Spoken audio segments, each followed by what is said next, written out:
What's up, Throd Squad, and welcome back. So today we are going to be working on the YZ250 motor. I'm going to be getting it cleaned up, and as you guys can see, this is what I'm working with right now. I masked all the ports off for where I could get water into the engine, but as you guys can see, it is extremely caked with dirt. I power washed this bike and cleaned it before I took it apart, but as you guys can see, this is all the dirt that didn't want to come off. So I have masked everything off. I'm gonna put it in my little soaking bin like I did on the last video, and I'm gonna scrub it all up and get it cleaned up. So let's jump to it. All right, so first step is to start scrubbing with my toothbrush and just agitate everything. And then I'll go by and I'll put water on the top and then let it all soak, and then keep coming back and scrubbing it until all the grease and grime is off of it and ready for the next stage.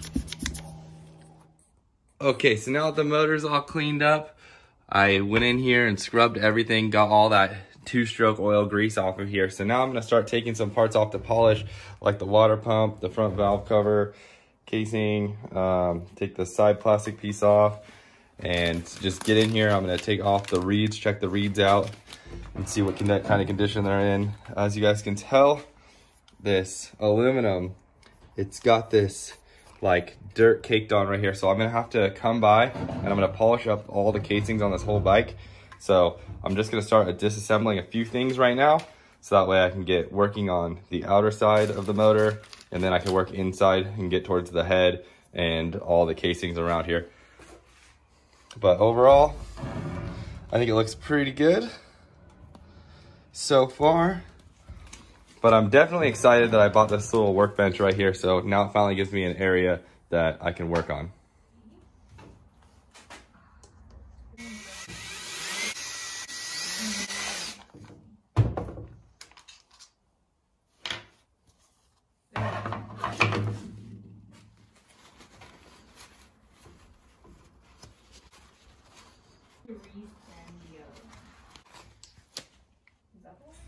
All right, so I just wiped everything down in here just to get all the oils out of the way and all the grease, just cleaned everything up around the flywheel and the stator.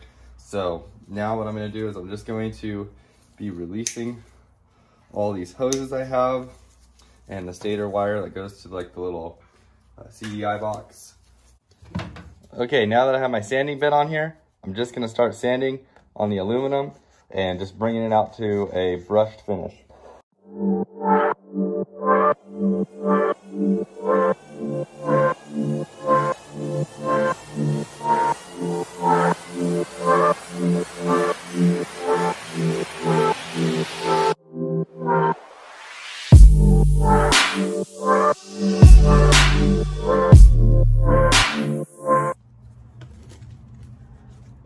So as you can see, with just a couple seconds worth of work, this thing is already polishing up. Looks much better than over here, as you guys can see. But this is only the first stage to getting this thing to look nice and polished. So I've spent quite a bit of time on it so far, getting it to just come out and shine as much as possible. I definitely need to get more bits for the Dremel. If you guys can tell, I got working on the head and got deep down in here so I can clean up all that stuff. It does need to be blown off, so if it does look a little bit on the dirty side, that's just because I haven't blown all of the shavings away.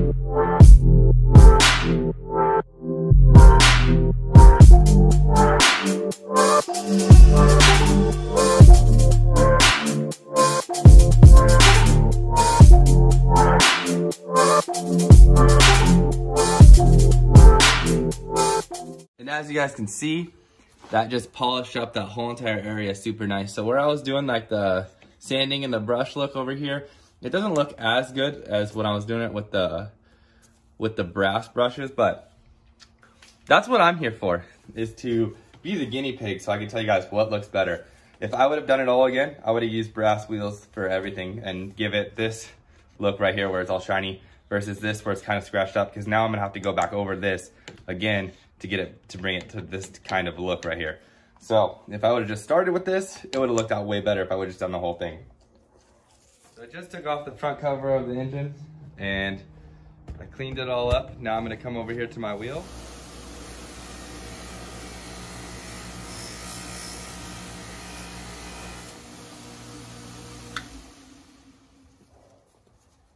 And I think it came out looking amazing. Now let's go put it on.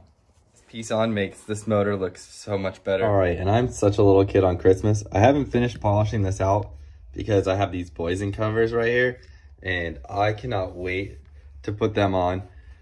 I was so excited when I got these. I've had these for about 2 months now. So let's take this cover off, which has the gasket on it. And then what we'll do is we'll put this gasket on.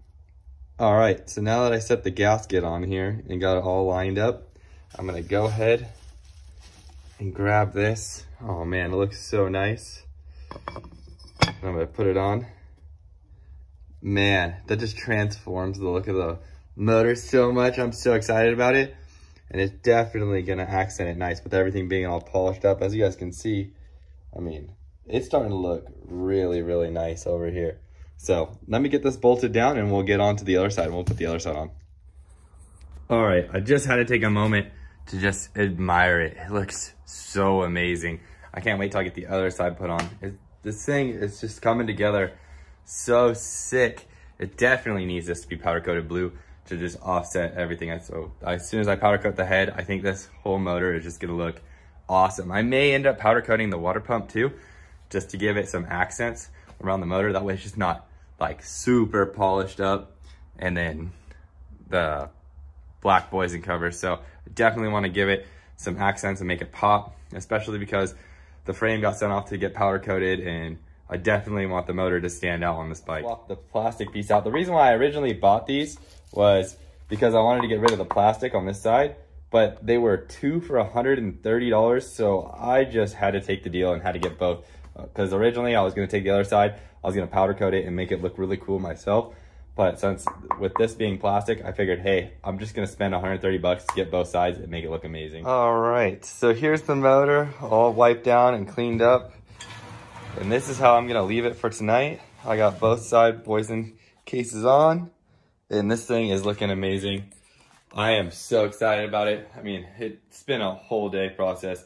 So I'm going to go and take a nap, go get some sleep, and we'll be back at it tomorrow. See you then. Okay, so it's the next day. I'm finally awake, finally out doing stuff for YouTube.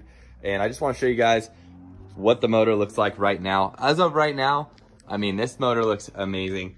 It looks good enough that I could go into a bike, but I'm kind of a perfectionist, so we're not gonna leave it like this. We're gonna actually dial this in. We're gonna finish it up. I do have a little bit more polishing. We're gonna make this thing really shine. I mean, it is so smooth. If you guys could just feel how smooth everything is on this bike, it's just coming together so nice. I polished out the Kickstarter and I think it just looks amazing. These Prime MX wheels, I will say they do work wonders. So this whole entire bike is looking really good so far. Everything's really polished up, really nice. I am going to be powder coating the head on this bike.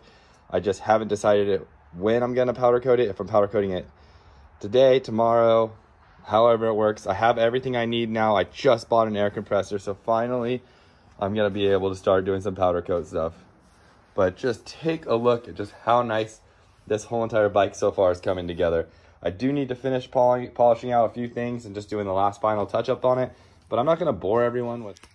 So I will definitely say though, if I were to do this again, I would have done it completely different. I would have gone and used Dremel brass brushes on this whole entire motor. It would have made it look a lot better and I would have been able to do it at a much faster pace. But I went with watching Cameron Nimila, I think is how you say his name. It's hard to tell. He's an awesome guy, has great YouTube videos if you guys haven't already seen his videos.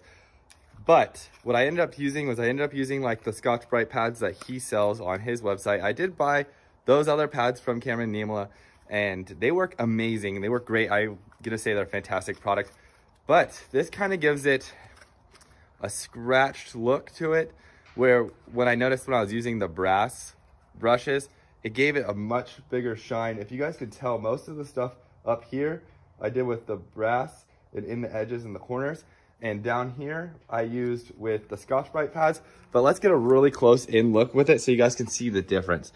If you look down here, it's got, you know, it's really polished and really shiny, and it looks very nice. But if you guys look up here, it gives it a much more natural look to it, and it definitely brings out the shine as well.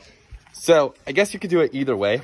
The difference with these pads though is I've already used 4 of them. They're $5 each, or $5 for a pack of 2. So I've already used $10 worth. But with the brush Dremel bits that I was using, the brass brush Dremel bits, this thing like would shine super nice, and you're not going to worry about all the scratches and everything, which I was nervous about when I first started using them. That's why I went with using some sandpaper and a flap disc at first, and then went to like a sandpaper wheel and going through all that stuff. But then once I got into it and I realized, okay, I shouldn't have been so scared about the brass brushes. They worked amazing. So I think for the next build, I'm going to do it that way, but it's already too late for me to go back and do it a different way because I have already used the Scotch-Brite wheels on it. So what I'm going to do is I'm going to finish everything out and clean it all out. So for the next build, I will be doing it that way, guys. I can guarantee you that it's going to bring an amazing look for it. All these pieces I was going to take off and put through the wheel and polish out, but I think it turned out really nice. I just need to get to powder coating, so I think I am going to powder coat both the front cover right here and the head cover, and I think I'm going to powder coat both of these and make them blue. But for now, I think this is how good it is going to be, and I'm going to leave it like this. So I'm going to see about setting up my new air compressor and getting my whole powder coating set up so we can do powder coating in the next video. All right, guys, so I'm going to end the video right here. I hope you guys like it. Make sure you stay tuned to see what happens next with this bike build. If you guys aren't already subscribed, go subscribe. Please hit that thumbs up button. It definitely helps out the channel. Whether or not you like this video or not, just hit the thumbs up button. Definitely helps us out. And you guys are going to want to see where this build goes, because this is going to be one sick build. And you know what? I'm going to just take you guys around front to show you why this build is going to be so sick. And I know I said I wasn't going to show people this, and I was going to keep it private, and I was going to wait till the end, because I'm very small amount of people in the US actually have this. So if you guys have ever heard of Artec, well, they sent me out a set of their Revolution plastics, and I just got it. This is for, these are all parts for the YZ250, although I have a ton of parts already. I just got this in today. This thing is going to be so sick. It comes with its own gas tank. It's going to completely redesign the way this YZ250 looks. So make sure you guys subscribe to go see that kind of stuff, because that is awesome. That plastic kit right there cost me $500. So that's without graphics. So that came out of my own pocket. So that was kind of cringeworthy, but you guys are worth it. This build is going to be worth it. I'm not like cheaping out on any of these parts. I am making my own custom parts, and I am polishing stuff out and making everything look amazing. So stick tuned, stick with it. Make sure you subscribe, and we'll see you guys next time. Remember, if I can do it, you can do it.